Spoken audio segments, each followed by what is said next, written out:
ये खबर ऐसी है कि दिल पर अजीब बिजली सी गिरी है ये खबर सुन के। मुरेदके में लश्कर कमांडर बिलाल आरिफ सलाफी की हत्या कर दी गई। ईद की नमाज के बाद एलएटी कमांडर बिलाल की हत्या कर दी गई है। सबसे पहले ये फरमाइए कि एक के बाद एक ऐसे शख्स का कत्ल है जो कहीं ना कहीं किसी न किसी तरीके से इंडिया को मतलूब है। पाकिस्तान में हिंदुस्तान के दुश्मनों का खात्मा कौन कर रहा है? अब ये जो इंडिया रहा है ये मूडी का इंडिया है। लश्कर कमांडर बिलाल आरिफ सलाफी शॉट कहा मुद्रिके क्या लश्कर का हेडक्वार्टर एरिया।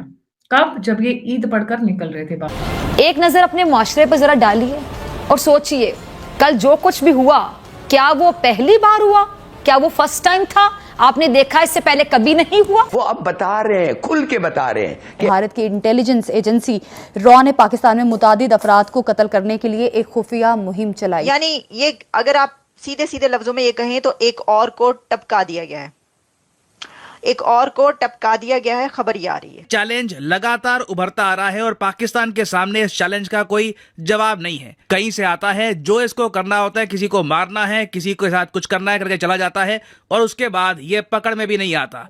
देखिए, अभी तक बहुत तारीफें हो रही थी। लश्कर का हेडक्वार्टर मुद्रिके, उसके बाहर लश्कर के ही कमांडर को इस बार महिला ने पहुंचाया है उनको 72 हुरों के पास में। अब देखिए 72 हुरों के पास पहुंचेगा या नहीं इसकी गारंटी में नहीं ले सकती, और रीजन भी महिला के हाथ से गए। तो ये पाकिस्तान के लिए डूब मरने वाली बात है और हमारे लिए बड़े गर्व की बात है कि पाकिस्तान की एजेंसियां और वहां के पुलिस हमारे एक रॉ को छू भी नहीं पा रही है। और ये कोई रैंडम हमले नहीं है, बल्कि एक सुनियोजित और प्रोफेशनल ऑपरेशन है जो उन लोगों का हिसाब कर रहा है जिन्होंने भारत में निर्दोष लोगों की जान ली है। ये नया भारत है जो अब चुप नहीं बैठता बल्कि जवाब देता है। देखिए, ये पहली दफा नहीं हुआ है।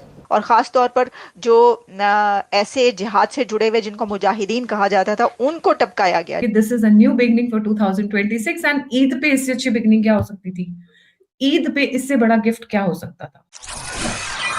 हिंदुस्तान स्पेशल न्यूज में आपका स्वागत है। शनिवार को जब पूरी दुनिया में ईद मनाई जा रही थी, तब इसी दिन पाकिस्तान लश्कर-ए-तैयबा के खूंखार कमांडर बिलाल आरिफ सलाफी की धुरंधर स्टाइल में हत्या से काम गया। जानकारी के मुताबिक हमला ईद उल फितर की नमाज खत्म होने के कुछ ही मिनट बाद हुआ। सलाफी जैसे ही नमाज पढ़कर बाहर निकला, हमलावरों ने उस पर गोलियां चलाई। उसकी मौत पक्की करने के लिए हमलावरों ने चाकू से भी कई वार किए। अटैक इतना तेज था कि आसपास मौजूद लोगों को कुछ समझने का वक्त ही नहीं मिला। रिपोर्ट में पता चला है कि एक महिला और उसके साथी ने चाकू से हमला किया और इसके बाद वे फिर फरार हो गए। सोशल मीडिया पर इसका एक वीडियो वायरल हो रहा है जिसमें सलाफी खून से लथपथ पड़ा नजर आ रहा है और उसके आसपास के लोग दहशत में हैं। कुछ लोग सलाफी को जमीन से उठाने की कोशिश करते दिख रहे हैं। आनन फानन में उसे अस्पताल ले जाया गया, लेकिन रास्ते में ही उसने दम तोड़ दिया। बिलाल आरिफ सलाफी कोई मामूली आतंकी नहीं था। सलाफी साल 2005 से लश्कर-ए-तैयबा से जुड़ा था और संगठन का एक अहम चेहरा था। वो संगठन के लिए फंडिंग और भर्ती का काम करता था। सलाफी का मुख्य काम युवाओं को जिहाद के नाम पर गुमराह करना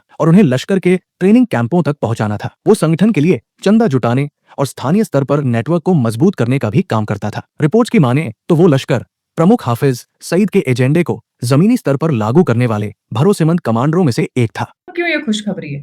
लश्कर कमांडर बिलाल आरिफ सलाफी शॉट कहा मुद्रिके क्या लश्कर का हेडक्वार्टर एरिया। कब? जब ये ईद पढ़कर निकल रहे थे बाहर, और जब ये ईद पढ़ रहे थे तो वहां पर बड़े बड़े लश्कर के कमांडर्स थे, टॉप मोस्ट आला कमांड, जैसे कि टॉप ऑपरेटिव मौलाना अबूजार, मौलाना अब्दुल रहमान। जैसे ये बाहर निकले, एक बंदे ने तो पहले इनको पर गोलियां चढ़ाई बड़े क्लोज रेंज से। फिर एक महिला आई जिन्होंने इनके ऊपर खच खच खच खच कई स्टैब्स किए, एक नहीं बहुत सारे स्टैब्स किए। धुरंधर की मस्त ओपनिंग हुई है। महिलाएं अब आगे आ रही हैं इस काम में। इससे पहले भी एक जो हमने शो किया था उसमें हमने महिला के बारे में जिक्र किया था कि why should men have all the fun, women should enjoy too. Arfa Khanum बार बार कह रही थी ना मिसोजिनिस्ट मूवी है धुरंधर, तो धुरंधर के स्टाइल में जवाब आया है। अननोन गन विमेन अब लॉन्च हो चुकी हैं। मैं बोलूंगी this is a new beginning for 2026 and Eid पे इससे अच्छी बिगनिंग क्या हो सकती थी? ईद पे इससे बड़ा गिफ्ट क्या हो सकता था? खैर, इनको लेकर भागे वो लोग, अपना काम करके निपट गए। They did their operation and they just flew from the scene. और उसके बाद इनको लेकर हॉस्पिटल की तरफ भागे, पर वो वहां पर बीच में ही निकल चुके थे। अल्लाह ताला के पास वो अपने पहुंच चुके थे। कौन है Bilal Arif Salafi and why is he so important? ये बंदा सबसे खूंखार लश्कर के कमांडर्स में था। Recruitment of youth not only across Pakistan but Jammu and Kashmir. Radicalisation का जो एक बहुत बड़ा तबका था, जो बहुत बड़ा रोल था, वो ये पूरा करते थे। कश्मीर जिहाद, उसके अलावा आइडियोलॉजिकल ट्रेनिंग एट मरकज तैयबा जो इनका हेडक्वार्टर है वहां पर, fund raising operations. Fund raising में इस बंदे की महारत हासिल थी, कहां से कैसे सोर्सेस कैसे कनेक्ट करने हैं, किसको किस मोमेंट पे कहां से निकाल कर लेकर आना है, बिजनेसमैन को एक्सटॉर्शन करना, ब्लैकमेलिंग करना, सारे तरीके इस्तेमाल कर ये बंदा लेकर आता था पैसे। एंड लश्कर को तो वैसे भी वहां पे डोनेशन बहुत मिलती है ना, आप जकात के नाम पर बहुत सारा पैसा निकाल, तो जिनसे इमोशनल निकाल सकते थे इमोशनल निकलवाते थे, और जिनसे हाथ मरोड़ के निकालना होता था पैसे, हाथ मरोड़ के निकालते थे। कश्मीर जिहाद में इनका बहुत बड़ा रोल रहा है। Apart from that, Taiba colony Muridke में इनके बहुत बड़े बड़े ट्रेनिंग सेंटर्स थे।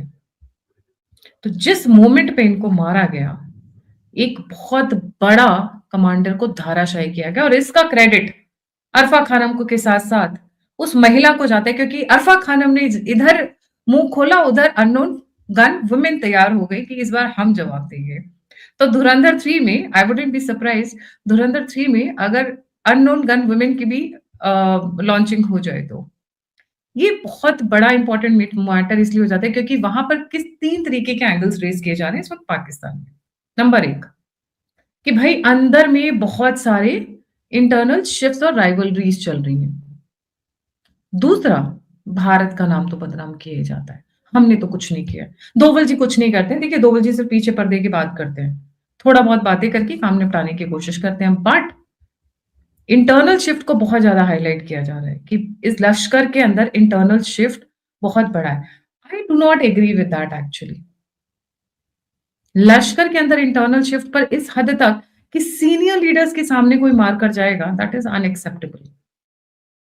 ये जरूर हो सकता है कि तालिबान के लोग या फिर जैश के लोग, क्योंकि बहुत लोगों को नहीं पता होगा जैश और लश्कर में एक समय पे खूंखार राइवलरी थी, खूंखार वाली। बट एनीवेज अभी तो इसी का नाम देकर इनको बचाने की कोशिश की जा रही है। जिसके साथ वो खेल नहीं सकते उसके साथ वो खेल रहे हैं, ये तो हो नहीं सकता, इंटरनेशनल लॉ के खिलाफ है, मगर वो कर रहे हैं और हमने अभी तक कुछ नहीं किया। We have to make up our minds.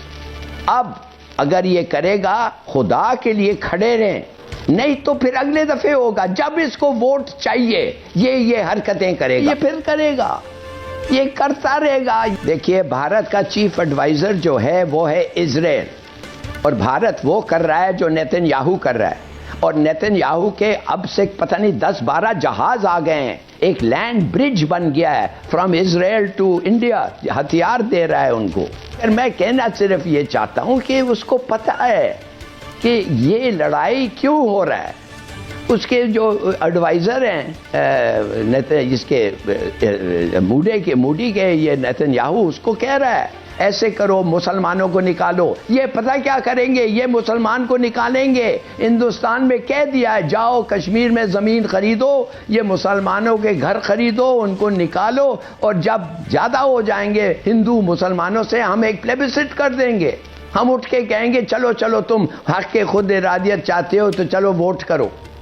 उस वक्त तक मुसलमान कम हो जाएंगे। यार फॉर गॉड सेक, हमें पता है किस किस्म के लोग हैं, मगर अब क्या करें।